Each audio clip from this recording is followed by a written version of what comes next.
warahmatullahi wabarakatuh. Alhamdulillahirabbil alamin wassalatu wassalamu ala asyrafil anbiya'i wal mursalin wa ala alihi wa sahbihi ajma'in amma ba'du. Puji syukur kehadirat Allah Subhanahu wa taala yang telah melimpahkan rahmat dan hidayahnya kepada kita semua sehingga kita dapat bertemu pada bulan Ramadan pada tahun ini dalam keadaan sehat walafiat dan kita dapat melaksanakan ibadah puasa. Semoga puasa kita diberikan kelancaran dan mendapatkan dan diterima oleh Allah Subhanahu wa taala. Tidak lupa sholawat dan salam marilah kita curahkan kepada junjungan kita Nabi Muhammad SAW. Semoga kelak di yaumil akhir kita akan mendapatkan syafaatnya. Anak-anakku siswa-siswi SMA Negeri 1 Bongas, pada kesempatan kali ini Ibu akan memberikan materi tentang pembiasaan ibadah. Pembiasaan, mungkin kalian tahu dengan istilah pembiasaan. Ada peribahasa juga yang menyatakan bahwa Allah bisa karena terbiasa. Jadi kita itu bisa melakukan sesuatu karena terbiasa. Nah, itu yang disebut dengan pembiasaan, salah satu contoh pembiasaan. Jadi pembiasaan itu adalah sebuah proses pembentukan sikap dan perilaku yang menetap, tetapi dilakukannya adalah secara berulang-ulang. Sedangkan ibadah itu apa? Ibadah adalah cara kita untuk dapat membangun hubungan yang baik dengan Allah Subhanahu wa taala.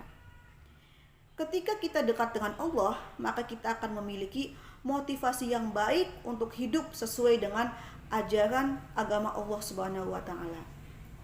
Nah, di sini pembiasaan yang akan Ibu sampaikan ada 3. Yang kesatu adalah pembiasaan sholat. Pembiasaan sholat. Sholat itu dimulai dengan takbiratul ihram sampai dengan mengucapkan salam.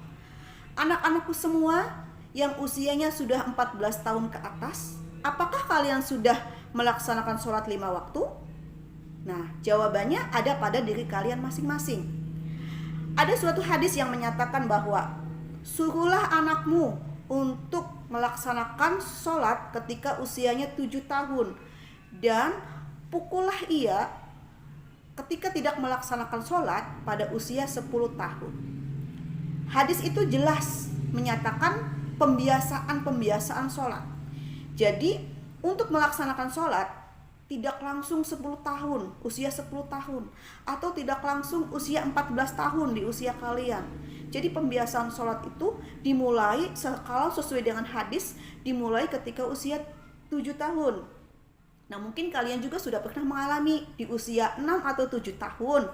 Kalian ikut sholat di masjid, ikut di TPQ.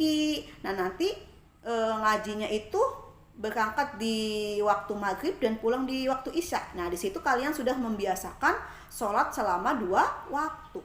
Nah, untuk usia selanjutnya di usia 8 tahun nanti bisa naik menjadi sholat 3 waktu, 4 waktu, dan di usia 10 tahun sudah melaksanakan sholat 5 waktu. Nah, di samping untuk pembiasaan sholat wajib, kalian juga bisa melaksanakan sholat sunnah, yaitu sholat duha. Kenapa kita melaksanakan sholat duha? Untuk memperlancar rezeki kita. Atau kita juga bisa melaksanakan sholat hajat di malam hari, yaitu sholat untuk meminta supaya keinginan-keinginan kita itu dapat tercapai. Nah, kenapa kita harus memelihara sholat? Karena sholat itu dapat mencegah dari perbuatan keji dan mungkar sesuai dengan Quran surat Al-Ankabut ayat 45. Inna sholata tanha 'anil fahsya'i wal munkar, bahwa sholat itu dapat mencegah dari perbuatan keji dan mungkar. Begitu. Kemudian yang kedua adalah pembiasaan puasa. Anak-anakku semua, puasa itu dimulai ketika matahari terbit sampai dengan matahari terbenam. Puasa juga melalui pembiasaan. Jadi kalian tidak langsung puasa di usia 10 tahun 1 hari full, tidak. Tetapi puasa itu melalui pembiasaan. Di sekolah juga sudah diajarkan. Jadi ketika kalian TK, maka di TK itu tidak boleh makan dan minum. Kita belajar untuk puasa sampai dengan jam 10. Ketika pulang TK, makan minum itu tidak masalah. Kemudian naik lagi ketika kelas 1 SD, misalkan sekolahnya pulang jam 12, itu tidak boleh makan dan minum. Maka anak-anak kelas 1 SD itu secara otomatis dia puasa sampai dengan jam 12 siang. Nah, atau ada juga bahkan yang puasanya bisa sampai 1 hari full. Dan untuk anak-anak ibu yang usianya sudah 14 tahun, semoga puasanya full dan semoga puasanya dapat diterima oleh Allah Subhanahu wa taala. Jadi puasa itu tidak hanya menahan haus dan dahaga saja, tetapi juga menahan hawa nafsu. Jadi manfaat kita melakukan pembiasaan puasa adalah kita dapat berempati kepada teman-teman kita yang kurang beruntung. Bagaimana sih rasanya menahan lapar dan dahaga itu?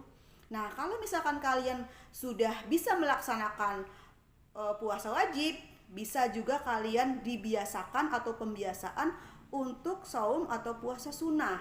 Bisa puasa Senin Kemis ataupun puasa Daud. Kemudian yang ketiga adalah pembiasaan zakat. Pembiasaan ibadah dalam hal zakat. Di sini zakat yang akan ibu bahas ada 2, yaitu zakat fitrah. Biasanya zakat fitrah itu adalah dilakukan pada bulan Ramadan, tetapi maksimalnya itu sebelum melaksanakan sholat id. Kemudian zakat yang kedua adalah zakat mal. Zakat mal itu bisa nanti zakat dalam bentuk uang atau perhiasan atau profesi. Mengapa kita membayar zakat? Dengan kita membiasakan untuk membayar zakat atau pembiasaan infak dan sodakoh, kita dapat membantu teman-teman kita yang kurang mampu atau bagi mereka yang membutuhkan. Demikian yang dapat ibu sampaikan. Kurang lebihnya mohon maaf. Semua kebenaran hanya milik Allah Subhanahu wa taala dan kesalahan hanya milik ibu semata. Wabillahi taufiq wal hidayah. Wassalamualaikum warahmatullahi wabarakatuh.